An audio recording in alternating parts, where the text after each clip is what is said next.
नमस्ते भाई सभी को। आज 10 फरवरी है और आज के करंट अफेयर स्टार्ट करते हैं। जो फर्स्ट क्वेश्चन है वो है, जापान की पहली महिला प्रधानमंत्री कौन बनी है जिन्होंने फरवरी 2026 के चुनाव में भारी जीत दर्ज करी है? तो कौन बनी है? वो बनी है सनाए ताकाइची। कौन? सनाए ताकाइची जापान की पहली महिला प्रधानमंत्री बनी है। ठीक है। इनकी पार्टी एलडीपी ने 465 में से 316 सीटें जीतकर 2/3 बहुमत से जीत हासिल की है। ठीक है। यह 1955 के बाद पार्टी का सबसे अच्छा प्रदर्शन माना जा रहा है। ठीक। तो जापान की बात हो रही है, अब जापान के बारे में कुछ एडिशनल डिटेल देख लेते हैं। जैसे कई बार क्वेश्चन आ जाते हैं, जो अमेरिका ने परमाणु बम गिराए थे जापान के ऊपर, तो उनके कई बार एसएससी इनमें रेलवे में फैक्चुअल क्वेश्चन आ जाते हैं, तो देखते हैं। तो जो पहला बम गिराया था हिरोशिमा पर, वो कब गिरा था, किस तारीख को गिरा था? वो गिरा था 6 अगस्त 1945 को। कब? 6 अगस्त 1945 को। पहले बम का नाम क्या था? पहले बम का नाम था लिटिल बॉय। जो पहले हुआ था बम था, उसका नाम है लिटिल बॉय। ठीक है, पहले वाले का लिटिल बॉय। दूसरा बम नागासाकी पर गिरा था। कब गिरा था? 9 अगस्त 1945 को। ठीक है, 9 अगस्त 1945 को। उसका नाम क्या था? फैटमैन। क्या? फैटमैन। ठीक है। बम किसने गिराया था? अमेरिका ने गिराया था। विमान का नाम क्या था जो हिरोशिमा पर गिराया था? उसका नाम था एनोला गे। क्या? एनोला गे। जो हिरोशिमा पर बम गिराने विमान आया था उसका नाम था एनोला गे। और जो नागासाकी पर बम गिराने आया था उसका नाम था बोक्सकर। क्या? बोक्सकर। ठीक है।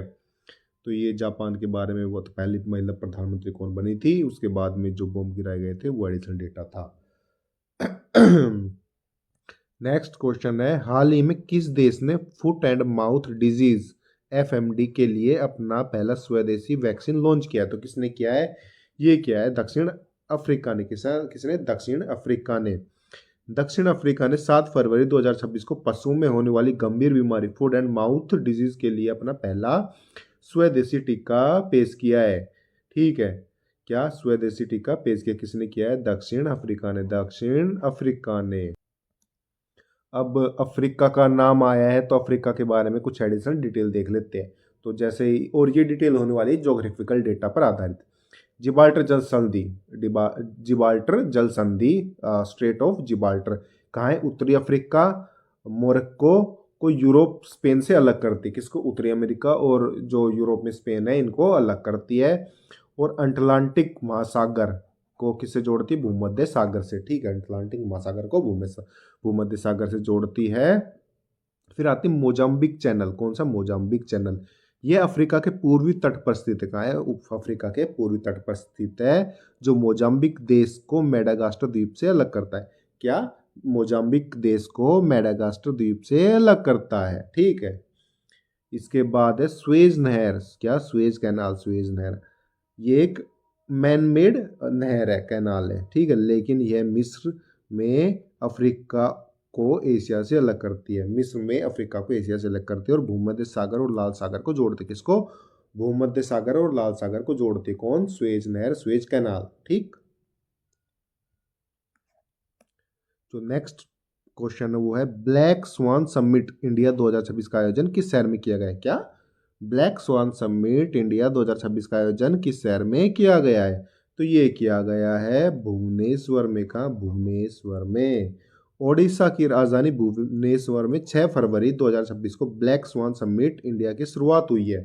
ठीक है। इसका मुख्य उद्देश्य इसका मुख्य उद्देश्य ओडिशा को डिजिटल वित्त और टिकाऊ रोजगार के केंद्र के रूप में स्थापित करना है। क्या? डिजिटल वित्त और टिकाऊ रोजगार के रूप में ओडिशा को स्थापित करना है। ठीक है। तो क्या ब्लैक स्वान समिट कहाँ हुआ है? भुवनेश्वर में हुआ है। कहाँ? भुवनेश्वर में हुआ है। नेक्स्ट जो क्वेश्चन है वो है, दिल्ली पुलिस द्वारा सोशल मीडिया पर हथियारों का प्रदर्शन और आपराधिक दबदबा दिखाने वालों के खिलाफ कौन सा अभियान शुरू किया गया है? जैसे कुछ लोग फेसबुक और इंस्टाग्राम इन पे गन के साथ कुछ फोटो वगैरह अपलोड कर देते हैं, तो हथियारों के साथ जो प्रदर्शन दिखाते हैं उनके लिए दिल्ली पुलिस ने एक अभियान शुरू किया है। अभियान का नाम है ऑपरेशन शस्त्र। क्या? ऑपरेशन शस्त्र। दिल्ली पुलिस ने 7 फरवरी 2026 को, कब? 7 फरवरी 2026 को ऑपरेशन शस्त्र शुरू किया है। इसका मकसद उन सभी लोगों पर कार्रवाई करना है जो सोशल मीडिया पर हथियारों के साथ फोटो डालते हैं या गाली गलौज करके दहशत फैलाते हैं। इस अभियान में 2000 से ज़्यादा पुलिसकर्मी शामिल हैं। ठीक है। अब से जो फेसबुक पे फोटो अपलोड करते गन वगैरह के साथ गन कल्चर को प्रमोट करते हैं, उनके लिए ऑपरेशन शस्त्र लॉन्च किया। किसने? दिल्ली पुलिस ने। किसने? दिल्ली पुलिस ने। नेक्स्ट क्वेश्चन है, भारत को किस राज्य में कयासानूर फॉरेस्ट डिजीज KFD यानी बंदर बुखार के लिए नई स्वदेशी वैक्सीन का मानव क्लिनिकल ट्रायल शुरू हुआ है? तो कहाँ हुआ है? ये हुआ है कर्नाटक में। कहाँ? कर्नाटक में। क्या कर्नाटक में क्या हुआ है? बंदर बुखार के लिए नई स्वदेशी वैक्सीन का मानव क्लिनिक ट्रायल शुरू हुआ है। कहाँ? कर्नाटक में। ICMR ने कर्नाटक सरकार से अनुरोध पर, ठीक है, ICMR ने कर्नाटक सरकार के अनुरोध पर KFD, ठीक है, मानव बुखार के लिए स्वदेशी वैक्सीन तैयार की है, जिसका ट्रायल फरवरी 2026 में शुरू हुआ है। यह बीमारी मुख्य रूप से पश्चिमी घाट के जंगलों में टिक्स के जरिए फैलती है। ठीक है, तो ICMR के बारे में कुछ डिटेल देख लेते हैं कि ICMR है क्या। पूरा नाम भारतीय चिकित्सा अनुसंधान परिषद, Indian council of medical research. ठीक है, ये इसकी फुल फॉर्म है। स्थापना कब हुई थी इसकी? इसकी स्थापना हुई थी 1911 में। कब? 1911 में भारतीय अनुसंधान कोष संघ IRFA के रूप में। ठीक है, जिसे 1949 में नाम बदल दिया गया था। नाम क्या बदल कर दिया गया था? ICMR। इससे पहले नाम क्या था? IFRA। तो स्थापना कब हुई थी? 1911 में। ठीक है, तो कर्नाटक का भी नाम आया था। कर्नाटक के भी बारे में कुछ देख लेते हैं, जोग्राफिकल डेटा से रिलेटेड क्वेश्चन। यहाँ पर एक राष्ट्रीय उद्यान है, उसका नाम क्या है? बांदीपुर राष्ट्रीय उद्यान। क्या? बांदीपुर राष्ट्रीय उद्यान, बांदीपुर नेशनल पार्क कर्नाटक का सबसे प्रसिद्ध और बड़ा राष्ट्रीय उद्यान है। ठीक है, तो कौन सा? बांदीपुर। फिर है नागरहोल राष्ट्रीय उद्यान, ये कहाँ है? कर्नाटक में ही है। इसे राजीव गांधी राष्ट्रीय उद्यान भी कहते हैं, जो काबिनी नदी के किनारे है। फिर है कुद्रेमुख राष्ट्रीय उद्यान, पश्चिमी घाट में स्थित है। यह अपनी हरी भरी पहाड़ियों और घास के मैदान के लिए प्रसिद्ध है। ठीक है, तो कौन सा था? बांदीपुर, नागरहोल और कुद्रेमुख। नेक्स्ट जो क्वेश्चन है वो है, देशव्यापी दाल क्रांति। क्या? देशव्यापी दाल क्रांति का शुभारंभ मध्य प्रदेश के किस जिले से हुआ है? क्या? देशव्यापी दाल क्रांति का शुभारंभ मध्य प्रदेश के किस जिले से हुआ है? ये हुआ है सीहोर से। कहाँ से? सीहोर से।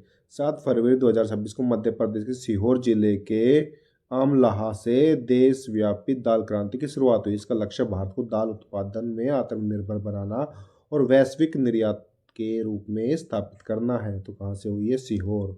ठीक है, कहाँ से? सीहोर से। नेक्स्ट जो क्वेश्चन है वो है, बाबा आमटे की 18वीं पुण्यतिथि कब मनाई गई है? क्या? बाबा आमटे की 18वीं पुण्यतिथि कब मनाई गई है? तो ये मनाई गई 9 फरवरी 2026 को। कब? 9 फरवरी 2026 को।